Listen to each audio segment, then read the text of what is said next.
وَإِذْ قَالَ مُوسَى لِقَوْمِهِ إِنَّ اللَّهَ يَأْمُرُكُمْ أَن تَذْبَحُوا بَقَرَةً قَالُوا أَتَتَّخِذُنَا هُزُوًا قَالَ أَعُوذُ بِاللَّهِ أَنْ أَكُونَ مِنَ الْجَاهِلِينَ قَالُوا ادْعُ لَنَا رَبَّكَ يُبَيِّن لَّنَا مَا هِيَ قَالَ إِنَّهُ يَقُولُ إِنَّهَا بَقَرَةٌ لَّا فَارِضٌ وَلَا بِكْرٌ عوان بين ذلك فافعلوا ما تؤمرون۔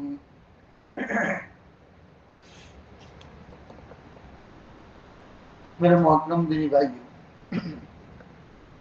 پچھلے کئی دنوں سے بنی اسرائیل کے واقعات ہم پڑھ رہے ہیں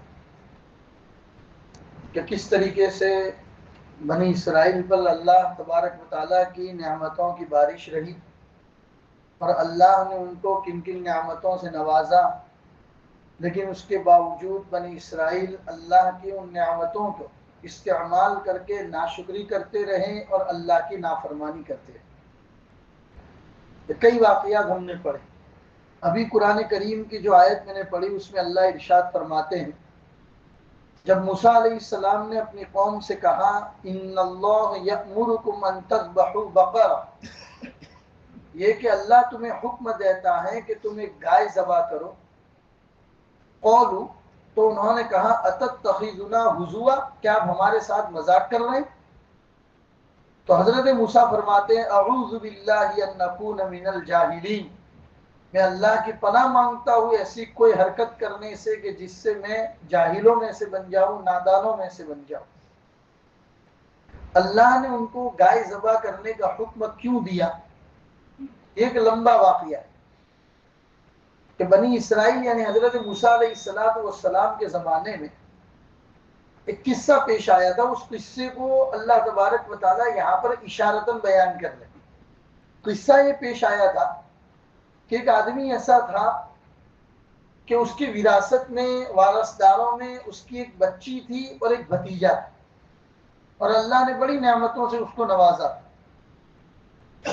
ایک دن ہوا ایسے کہ اس کے بھتیجے کے دل میں یہ لالچ پیدا ہوئی کہ میرے چاچا کا وارثدار تو کوئی اور ہے نہیں، میں اکیلا ہوں اور مرتا بھی نہیں ہے، اگر یہ مرے گا تو اس کی بیٹی سے میں شادی بھی کر دوں گا اور وراثت پوری کے پورا مالک میں بن جاؤں گا۔ چنانچہ اس چال سے اس نے اپنے ہی چاچا کو قتل کر دیا، اپنے ہی چاچا کو اس نے قتل کر دیا۔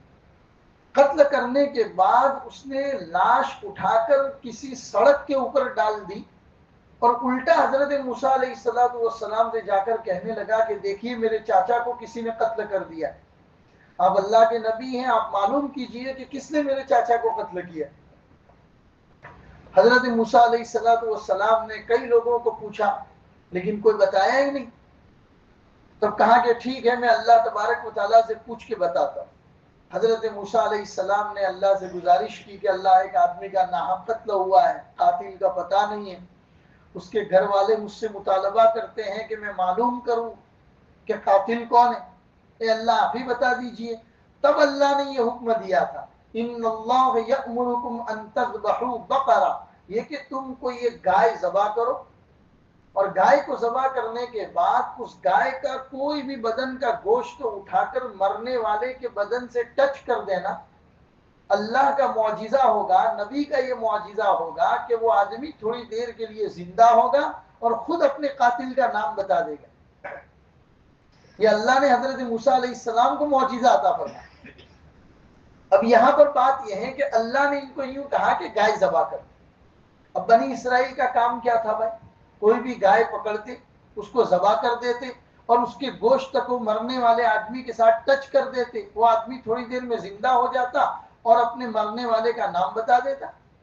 لیکن بنی اسرائیل، ٹیڑھی کھیر کا دوسرا نام بنی اسرائیل تھا، یہ آسانی سے ماننے والے لوگوں میں سے نہیں تھے۔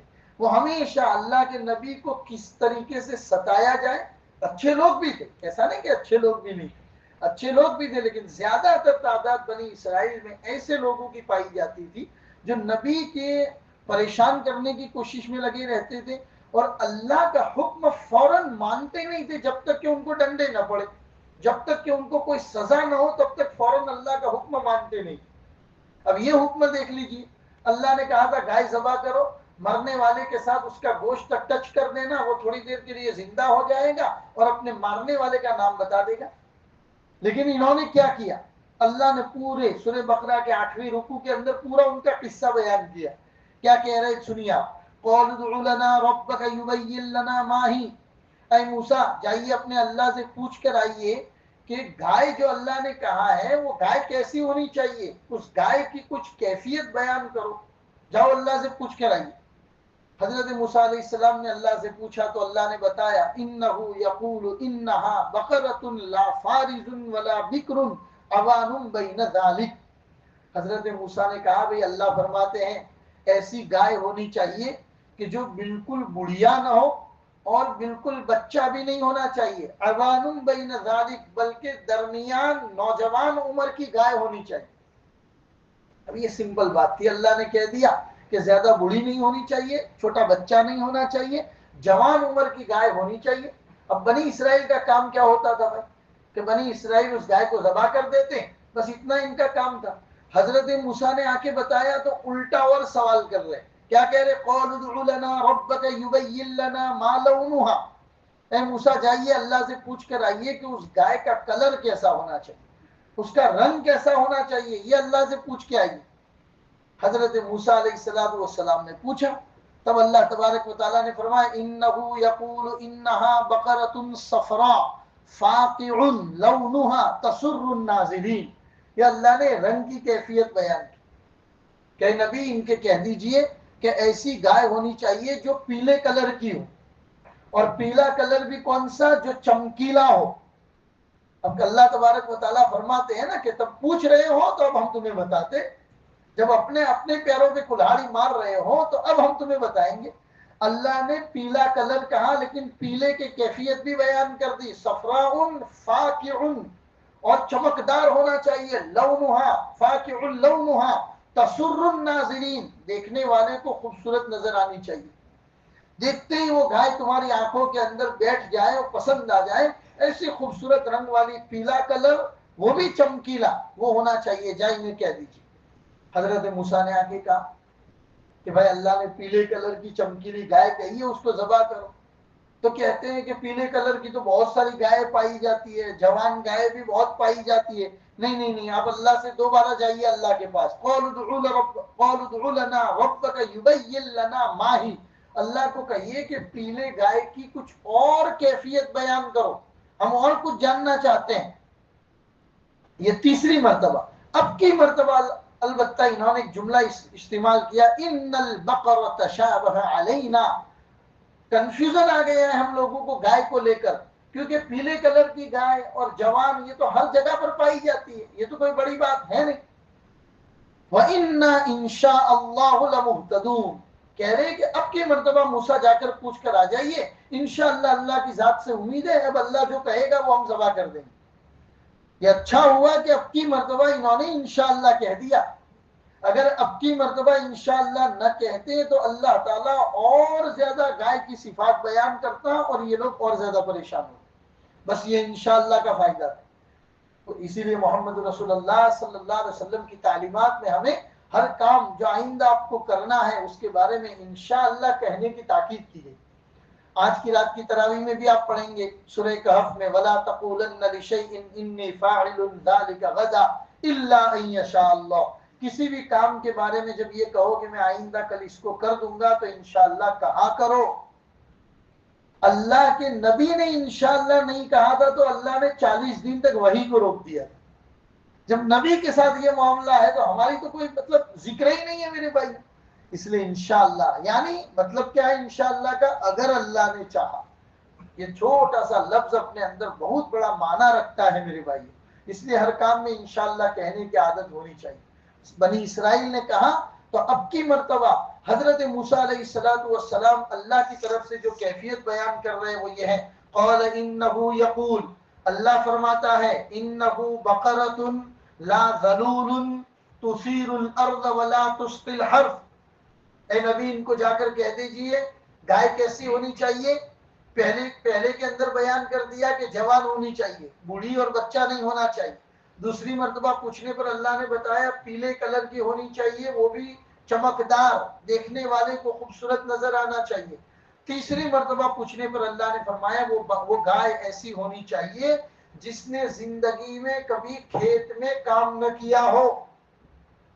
پہلے زمانے میں بیل وغیرہ سے کام کرتے تھے نا، تو اللہ فرماتے ہیں کہ ایسی گائے ہونی چاہیے کہ جس نے ہل جوت کے کھیتی کا کام نہ کیا ہو، یہاں تک کہ کنویں سے پانی نکالنے کے لیے بھی اس کو کبھی استعمال نہ کیا۔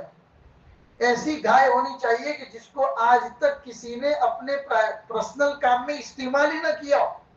اب یہ برابر کے پھنسے۔ اللہ تبارک و تعالیٰ نے فرما دیا ایسی گائے ہونی چاہیے، صاف لفظ کہہ دیا لا ذلول تثیر الارض، جو کبھی ہل کے اندر جھکی نہ ہو کہ جس نے زمین کو جوتا ہو، ولا تسقی الحرث، اور نہ کھیت کو پانی پلایا ہو، مسلمۃ لا شیۃ فیہا، پورے طور پر صحیح سالم ہونی چاہیے، اس کے بدن کے اوپر ذرہ برابر داغ بھی نہیں ہونا چاہیے۔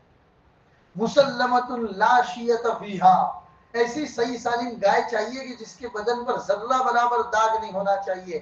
تب اب کی مرتبہ انہوں نے کہہ دیا الآن جئت بالحق، اب ہم لوگ ٹھیک ٹھیک پتے کے اوپر پہنچ گئے ہیں۔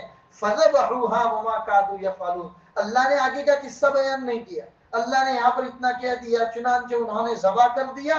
وما كادوا يفعلون، لگتا نہیں تھا کہ یہ لوگ ذبح کر پائیں گے۔ اللہ فرما رہے کہ لگتا نہیں تھا کہ یہ لوگ ذبح کر پائیں گے، لیکن ذبح کر دیا۔ حالانکہ قصہ پورا تفصیل سے اللہ نے بیان نہیں کیا، محمد رسول اللہ صلی اللہ علیہ وسلم نے صحابہ کو پھر پورا قصہ بیان کیا۔ اب گائے بھائی جوان ہونی چاہیے، پیلے کلر کی ہونی چاہیے، چمکیلی، دیکھنے والے کو خوبصورت لگے، پھر ایسی گائے کہ جس نے کھیت میں کبھی کام نہ کیا ہو، اس کے بدن پر کوئی داغ نہیں ہونا چاہیے۔ اب ایسی گائے ڈھونڈنے کے لیے بنی اسرائیل نکلی، اب ہر جگہ جا رہے، گائے مل رہی ہے تو داغ بدن میں پایا جاتا ہے، کسی جگہ پر پیلی تو مل رہی ہے لیکن ہلکا پیلا کلر ہے، گہرا پیلا کلر نہیں ہے، چمکیلا نہیں ہے۔ کہیں جگہ پر یہ سب کچھ مل رہا ہے تو پتا چلا نہیں بھائی یہ گائے نے تو کھیت میں کام کیا ہوا۔ چنانچہ ڈھونڈتے ڈھونڈتے کتنی جگہ پر چلے گئے لیکن ان کو اس طرح کی گائے نہیں مل رہی۔ ہر جگہ پر اپنے کارندے دوڑائے تاکہ معلوم کرے۔ چنانچہ کسی نے بتایا کہ فلاں جنگل کے اندر ایک معصوم یتیم لڑکا رہتا ہے، اس کے پاس آپ کی چاہت کے مطابق گائے اس کے پاس جائے۔ چنانچہ اس بچے کے پاس گئے، ان لوگوں نے گائے کا تقاضا کیا۔ اس بچے کے پاس ایسی گائے کہاں سے آئی؟ وہ واقعہ بھی علامہ ابن کثیر رحمۃ اللہ علیہ نے بیان کیا، وہ بھی میں آپ کو بتا دوں۔ وہ بچہ اپنے باپ کا بڑا فرما بردار بچہ تھا، یعنی والدین کی فرما برداری انسان کو دنیا میں نیکی دے کر جاتی ہے۔ میں بتانا چاہتا ہوں جو انسان اپنے ماں باپ کے ساتھ اس نے سلوک کرتا ہے، آخرت میں تو بدلہ ملے گا ہی ملے گا، دنیا کے اندر ماں باپ کے ساتھ کیا ہوا اس نے سلوک آدمی کو نیکی دے کر جاتا ہے۔ یہ باپ کا بڑا فرما بردار تھا۔ ایک مرتبہ اس کا باپ سویا ہوا تھا، ایک بہت بڑا تاجر ہیرا بیچنے کے لیے آیا اور وہ تاجر اس آدمی سے کہہ رہا ہے کہ ہیرا مجھے تمہارے باپ کو بیچنا ہے۔ بچے نے کہا میرے ابو سو رہے، پورے دن کام کرتے ہیں، تھکے ہوئے ہیں، میرے ابو سو رہے ہیں، میں ان کو جگانا مناسب نہیں سمجھتا، اگر آپ کو ہیرا بیچنا ہے تو مجھے بیچ دیجیے۔ اس نے کہا مجھے 70,000 درہم میں بیچنا ہے۔ لڑکے نے کہا کہ میں 80,000 درہم دوں گا لیکن میرے باپ کو نہیں جگاؤں گا، ان کے آرام میں خلل نہیں ڈالوں گا۔ تاجر نے کہا کہ ایک کام کر 50,000 دے دینا لیکن تیرے باپ کو جگا۔ اب یہ دونوں کے درمیان کمپٹیشن ہو رہا ہے۔ بچہ کہہ رہا ہے میں 90,000 دوں گا لیکن والد کی نیند کو خراب نہیں کروں گا۔ وہ اخیر میں 30,000 پہ آ گیا کہ میں 30,000 میں تجھے یہ ہیرا دے دوں گا تو البتہ اپنے والد کو جگا دے۔ اس نے کہا کہ میں آپ کو 1,00,000 روپیہ دینے کے لیے تیار ہوں، 1,00,000 درہم دینے کو تیار ہوں لیکن والد کو نہیں جگاؤں۔ مفسرین نے لکھا ہے کہ وہ کوئی عام تاجر نہیں تھا بلکہ اللہ نے فرشتے کو تاجر بنا کر بھیجا تھا اس بچے کو آزمانے کے لیے کہ یہ اپنے باپ کا کتنا خیال رکھتا ہے۔ چنانچہ اس کے بدلے میں اللہ تبارک و تعالیٰ نے اس کو یہ گائے عطا فرمائی تھی اور اسی وجہ سے یہ گائے اس کو ملی ہوئی تھی۔ باپ تو مر کے کب کا چلا گیا، یہ یتیم بچہ جنگل کے اندر اکیلا رہتا تھا اور ایک روایت میں ہے کہ اس کی ماں بھی اس کے ساتھ تھی۔ جنگل میں رہتا تھا، باپ کے چلے جانے کے بعد ان کے پاس صحیح کھانے پینے کا انتظام بھی نہیں تھا، بس یہ گائے تھی ان کے پاس، جس گائے سے کبھی کام بھی نہیں لیتا تھا. اور یہ بنی اسرائیل کے لوگوں کو جب اس گائے کی ضرورت پڑی تو ڈھونڈتے ڈھونڈتے اس بچے کے پاس پہنچے اور اس بچے سے سودا کرنے لگے کہ تو یہ گائے ہمیں بیچ دے. بچے نے کہا کہ ہم لوگوں کے گھر کو پالنے کا یہ آخری سہارا ہے، اس کا دودھ ہم پیتے ہیں اور اپنے گھر کا گزران چلاتے ہیں، اس کے علاوہ ہمارے پاس کوئی سہارا نہیں ہے، اس گائے کو نہیں بیچ سکتا. بنی اسرائیل درہم بڑھاتے رہے، ہم اتنا پیسہ دیں گے اتنا دیں گے، لیکن یہ بچہ منع کرتا رہا. بالآخر بات اس جگہ پر جا کر ٹھہری کہ اس گائے کے وزن کے برابر سونا دیا جائے تب جا کے یہ گائے بیچے.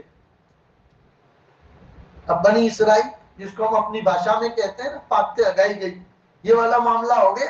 اللہ نے کہا تھا گائے ذبح کر لو، کر لیتے تو کوئی مسئلہ نہیں تھا، لیکن اپنے ہی سوال کر کر کے بات یہاں تک پہنچ گئی کہ اب یہ پوری گائے کے وزن کے برابر سونا اب کہاں سے لائے.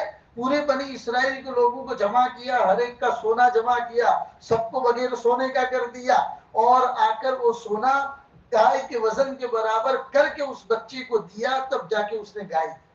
حالانکہ گائے کا کام آگے کیا تھا، بس صرف ذبح کرنا تھا. چنانچہ انہوں نے ذبح کیا اور اس کا گوشت لے جا کر اس مرے ہوئے آدمی کے ساتھ ٹچ کیا.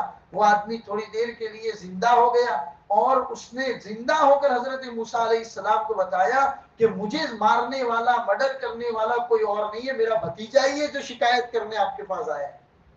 چنانچہ حضرت موسیٰ علیہ السلام نے پکڑ کے اسی کو بدلے کے اندر قتل کر دیا. یہ قصہ قرآن کریم میں اللہ تبارک و تعالیٰ نے بیان کیا. اس قصے کے ذریعے یہ پتا چلتا ہے کئی احکام ہمیں یہاں پر جاننے کو ملتے ہیں. شریعت کے احکام کے اندر کبھی ٹال مٹول نہیں کرنی چاہیے، اور ہماری شریعت خاص طور پر مسلمانوں کی شریعت، قرآن کی شریعت، محمد الرسول اللہ کی شریعت تو ہمیں یہ سکھاتی ہے کہ جب اللہ نے اور نبی نے آپ کو کوئی حکم دے دیا تو پھر اس میں آرگیومنٹ نہ کرو، کوئی دلائل پیش کرنے کی کوشش مت کرو، بلکہ فوراً اس حکم کو بجا لاؤ. چنانچہ میں آپ کو بتاؤں، جب پہلی مرتبہ اللہ نے حج کی فرضیت کو اتارا، اللہ کے رسول صلی اللہ علیہ وسلم صحابہ کے ساتھ بیٹھے ہوئے مسجد نبوی میں، حضرت جبرائیل آئے اور حضرت جبرائیل نے پہلی مرتبہ یہ شریعت اتاری، یہ حکم اتارا کہ اس سال سے حج فرض ہے. جبرائیل چلے گئے، رسول پاک صلی اللہ علیہ وسلم نے صحابہ کو سنایا کہ سنو اب اللہ نے مسلمانوں پر حج کو فرض قرار دیا ہے. تو ایک صحابی کونے سے کھڑے ہوئے اور کہنے لگے افی کل عام یا رسول اللہ، اے اللہ کے رسول کیا حج ہر سال فرض ہے؟ اللہ کے رسول کچھ نہیں بولے، آپ خاموش ہو کے نیچا دیکھ لیے. تھوڑی دیر کے بعد آپ اپنی باتوں میں لگ گئے. وہ صحابی وہاں سے کھڑے ہو کے دوسری طرف آ گئے اور وہاں سے کھڑے ہو کے دوبارہ پوچھ رہے افی کل عام یا رسول اللہ، یا رسول اللہ کیا حج ہر سال فرض ہے؟ حضور پھر بھی کچھ نہیں بولے، خاموش رہ گئے. وہ صحابی اٹھ کے تیسری طرف آ گئے اور تیسری طرف کھڑے ہو گئے. وہ شاید یہ سمجھ رہے تھے کہ اللہ کے رسول نے مجھے سنا نہیں ہے، اس لیے تیسری طرف آ گئے اور اب پھر کھڑے ہو کے کہنے لگے افی کل عام یا رسول اللہ، یا اللہ کے رسول ہر سال حج فرض ہے. حضور نے سخت ناراضگی کا اظہار کیا، حضور کے چہرے سے غصہ دکھائی دینے لگا. دیگر صحابہ نے ان کو ہاتھ پکڑ کر بٹھا دیا. تھوڑی دیر کے بعد حضور کا غصہ جب ٹھنڈا ہو گیا تب اللہ کے رسول صلی اللہ علیہ وسلم نے فرمایا، وہ صحابی کو آگے بلایا اور بلانے کے بعد کہا کہ تم نے 3 مرتبہ سوال کیا، کیا تمہیں سمجھ میں نہیں آتا کہ میں جواب نہیں دے رہا ہوں تو تم خاموش ہو جاؤ؟ اگر میں ہاں کہہ دیتا تو تم مسلمانوں پر حج ہر سال فرض ہو گیا، پھر کتنی پریشانی ہوتی. ابھی زندگی میں 1 مرتبہ حج فرض ہے، تب کتنے سال لائن لگاتے تب جا کے نمبر لگتا ہے، اور مہنگا بھی اتنا ہو گیا 6.5 لاکھ روپیہ پرائیویٹ کے اندر. آدمی بیچارہ جائے تو کتنی ہر سال کس طریقے سے جا سکتا ہے؟ پتا چلا کہ زیادہ سوالات کرنا انسان کو کئی نقصان تک پہنچا دیتا ہے. شریعت کے اندر ہمیں یہ بات کہی گئی کہ اللہ کا جو حکم ہے، اللہ نے جب آپ کو کہہ دیا، شریعت نے جب آپ کو کہہ دیا تو اس حکم کو بجا لاؤ، پھر اس میں چوں چا کرنے کی ضرورت نہیں ہے. امام ابو حنیفہ علیہ الرحمہ کے پاس ایک آدمی آیا اور آ کر کہنے لگا کہ میں کام سے جب شام کو گھر واپس جاتا ہوں تو راستے کے اندر ایک ندی پڑتی ہے، میں اس ندی میں نہا کر پھر گھر جاتا ہوں.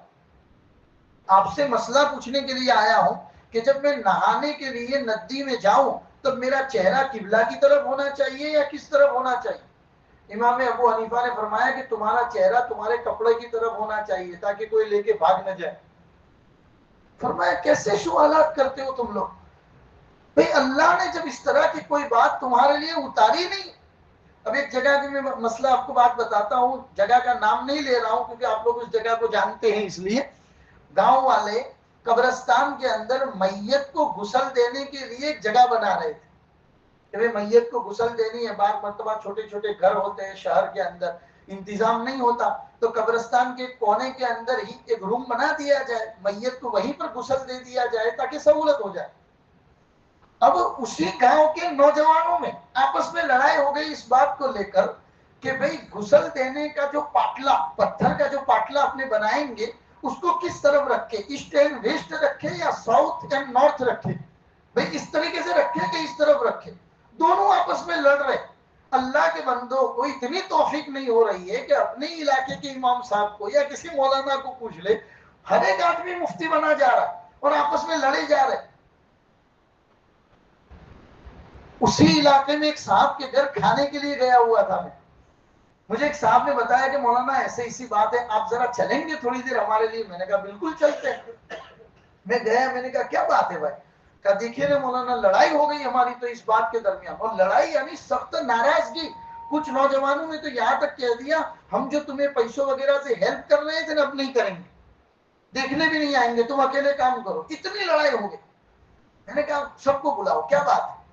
کہا کہ مولانا یہ جو غسل کے لیے ہم پتھر بچھانے والے ہیں تو اس پتھر کو کس طریقے سے رکھے، مشرق و مغرب رکھے یا شمال و جنوب رکھے؟ تو میں نے کہا جیسی تمہاری سہولت ہو ایسے رکھو۔ تو کہا کہ میت کو غسل دیتے وقت یہ ساؤتھ اینڈ نارتھ سلانا کوئی ضروری نہیں ہے؟ میں نے کہا کوئی ضروری نہیں ہے۔ میں نے کہا جیسے آپ کے کمرے کی سہولت، آپ کے پاس جو روم ہے اس روم میں جیسی سہولت ہو، اگر آپ چاہو تو مشرق و مغرب بھی پاٹلا بچھا سکتے ہو اور آپ چاہو تو شمال و جنوب بھی پاٹلا بچھا سکتے ہو، شریعت کی طرف سے کوئی مسئلہ ہے ہی نہیں۔ پھر آپس میں ہی ہاں ہاں نے ٹھٹھا کرنے لگے۔ میں نے کہا کہ جو کام اپنا ہو وہ کرو، جو کام آپ کا نہیں ہے وہ جو جانتے ہیں ان کو پوچھ لیا کرو۔ خواہ مخواہ کی لڑائیاں کرنا، اسی لیے شریعت نے خواہ مخواہ کے سوالات کرنے سے منع کر دیا۔ آپ نے پورا قصہ سنا کہ بنی اسرائیل کو اللہ نے کہا تھا گائے ذبح کر دو، کر دیتے، مسئلہ ختم ہو جاتا، لیکن اللہ کے نبی کو بار بار کوہ طور کے اوپر دوڑا رہے ہیں، یہ پوچھ کے آؤ گائے کیسی ہونی چاہیے، کون سا کلر ہونا چاہیے، کتنی عمر کی ہونی چاہیے، بار بار اللہ کے نبی کو دوڑا رہے ہیں۔ اس کے بدلے میں اللہ تبارک و تعالیٰ نے اس تکلیف میں مبتلا کر دیا، گائے اتنی مہنگی ملی کہ اس کے وزن کے برابر سونا دے کر گائے خریدنی پڑی۔ تو شریعت کے احکام میں بیجا سوالات کرنے سے منع کیا گیا ہے میرے بھائی۔ اسی لیے آگے کی آیت جو اس کے ساتھ جڑتی ہے اس میں اللہ تبارک و تعالیٰ نے کیا فرمایا؟ ثم قست قلوبکم من بعد ذلك فهي كالحجارة او اشد قسوة۔ ارے اس کے بعد تم لوگوں کے دل اتنے سخت ہو گئے کہ پتھر جیسے تمہارے دل ہو گئے، او اشد قسوة، بلکہ پتھر سے بھی زیادہ۔ پتھر تو کبھی کبھی نرم بھی پڑ جاتا ہے، ایک جگہ پتھر کے اوپر اگر پانی گرتا رہے تو ایک دن آتا ہے کہ پتھر کے اندر سوراخ ہو جاتا ہے، یعنی وہ پانی پتھر پر اثر کرتا ہے۔ تمہارے دل تو پتھر سے بھی زیادہ سخت ہو چکے۔ او اشد قسوة وان من الحجارة لما يتفجر منه الانهار، بعض پتھر پہ ایسے کہ جس میں سے پانی کی ندیاں بہتی ہیں، اور یہ بنی اسرائیل سے زیادہ کون سمجھ سکتا تھا؟ اللہ نے چھوٹے سے پتھر میں سے ان کے لیے 12 پانی کے چشمے بہائے تھے، اس لیے ان کو پتا تھا۔ آگے اللہ فرماتے ہیں وَإِنَّ مِنْهَا لَمَا يَشَّقَّقُ فَيَخْرُجُ مِنْهُ الْمَاءُ، کتنے پتھر ایسے ہیں کہ جن کے اندر پتھر پھٹتا ہے اور اندر سے پانی نکلتا ہے۔ وَإِنَّ مِنْهَا لَمَا يَهْبِطُ مِنْ خَشْيَةِ اللَّهِ، کتنے پتھر ایسے ہیں کہ جو اللہ کے خوف سے ڈرتے ہیں۔ اور حضور نے اپنے ہاتھ میں کنکریاں لے کر مدینہ کی یہودیوں کو بتایا کہ دیکھو میرے ہاتھ میں کنکریاں اللہ کی تسبیح بیان کر رہی، میں جس پہاڑ کے اوپر کھڑا ہوں وہ پہاڑ اللہ کی تسبیح بیان کر رہا ہے، تم لوگ دیکھو کہ یہ درخت اللہ کے سامنے سجدہ کر رہے۔ اس وقت تو شاید لوگوں کو سمجھ میں آوے نہ آوے، اب تو سائنس ٹیکنالوجی نے اتنی ترقی کر دی کہ ان کا کہنا ہے کہ ہمارا ریسرچ یہاں تک پہنچا ہے کہ پتھر کے اندر بھی جان ہے۔ پہلے مسلمان جب پانی کے اوپر پھونک مار کے کسی کو دیتے تھے تو لوگ مذاق اڑاتے تھے جن کو سمجھ میں نہیں آتا تھا، لیکن اب ریسرچ اس حد تک پہنچ گئی ہے کہ پانی کے اندر سننے کی صلاحیت اللہ نے رکھی، اثر قبول کرنے کی، آبزرو کرنے کی صلاحیت اللہ نے رکھی ہے. اس لیے قرآن کی آیت پڑھ کے جب پانی پر دم کیا جاتا ہے تو وہ دم اس پانی میں اثر کرتا ہے. سائنس نے اس بات کو کہا. حالانکہ ہمیں قرآن کی آیتوں سمجھنے کے لیے سائنس کی ضرورت نہیں ہے، ہمیں تو اللہ اور محمد رسول اللہ کی باتوں پر یقین. تو بنی اسرائیل کے بارے میں اللہ نے صاف کہہ دیا ثم قست قلوبکم، اس کے بعد تمہارے دل سخت ہو گئے. نبی پاک صلی اللہ علیہ وسلم نے قرآن کریم کی ان آیتوں کو پڑھنے کے بعد مسلمانوں کو یہ نصیحت کی کہ اللہ تبارک و تعالیٰ سے دل کی سختی سے پناہ مانگا کرو. چنانچہ تفسیر ابن مردویہ میں ہے کہ رسول اکرم صلی اللہ علیہ وسلم نے فرمایا اللہ تعالیٰ کے ذکر کے علاوہ زیادہ باتیں نہ کیا کرو، ایسے کلام کی کثرت دل کو سخت کر دیتی ہے اور سخت دل والا خدا سے بہت دور ہو جاتا ہے. بزار کے اندر حضرت انس رضی اللہ تعالیٰ عنہ سے مروی ہے کہ 4 چیزیں بدبختی اور شقاوت کی علامت، یعنی 4 چیزیں جس میں پائی جائے اس کو اللہ تبارک و تعالیٰ نے بدبخت کہا ہے، محروم کہا ہے، شقی کہا ہے. اور وہ کون کون سی ہے؟ تو فرمایا نمبر 1 خوف خدا سے آنکھوں سے آنسو نہ نکلنا، یعنی ڈر ہی نہیں ہے اللہ کا کہ چلو بھی کوئی بات ایسی سن لی، کوئی قصہ ایسا سن لیا کہ اللہ کا ڈر دماغ کے اندر آ گیا، یا تو ہاتھ اللہ کے سامنے پھیلا دیا، اللہ کا ڈر ایسا سوار ہو گیا کہ آنکھوں میں آنسو آ گئے، دل ایسے سخت ہو گئے کہ بالکل اللہ کا ڈر ہی اس میں نہیں رہا اور آنسو ہی نہیں نکلتے، تو بدبختی کی علامت. نمبر 2 دل کا سخت ہو جانا. نمبر 3 امیدوں کا بڑھ جانا، آدمی امیدیں بڑھا لے، ہر چیز کے اندر دنیا میں امیدیں بڑھا لے. اللہ نے ایک چیز عطا فرمائی تو میں نے یہی چیز اگر 2 ہو جاتی تو اور اچھا رہتا. اللہ تبارک و تعالیٰ نے بہترین گھر دیا تو اور امید بڑھا دی، اس سے بھی بڑا بنگلہ ہو جاتا تو اچھا رہتا. امیدوں کی کثرت آدمی کی بدبختی کی علامت ہے. اور نمبر 4 لالچی بن جانا، حریص بن جانا، کسی بھی چیز کا اتنا لالچی بن جانا کہ جس کی وجہ سے اس کا پیٹ ہی کبھی نہ بھرے. بہرحال لہٰذا اللہ کے رسول نے دعا سکھائی کہ دعا مانگا کرو اللہم انی اعوذ بک من القسوۃ والغفلۃ. قسوت یعنی دل کا سخت ہو جانا، غفلت یعنی اللہ سے آدمی غافل ہو جائے. ایسی 2 چیزوں سے دعا سکھائی گئی. اور یہ بھی دعا سکھائی اللہم مصرف القلوب، اے اللہ دلوں کو پھیرنے والے، صرف قلوبنا علی طاعتک، ہمارے دلوں کو تیری اطاعت کی طرف پھیر. عربی میں یاد نہیں ہے تو مانگنا کوئی ضروری نہیں ہے، آپ اپنی زبان میں بھی مانگ سکتے ہیں. اے دلوں کو پھیرنے والے میرے دل کو بھی تیری اطاعت کی طرف پھیر لے. اے اللہ میرے دل کو کبھی سخت مت بنا اور تیری ذات سے کبھی غافل مت بنا. حضور نے یہ دعائیں سکھائی. اللہ ان باتوں پر ہم سب کو عمل کی توفیق عطا فرمائے. وصلی اللہ علی النبی الکریم وعلی آلہ واصحابہ اجمعین برحمتک یا ارحم الراحمین.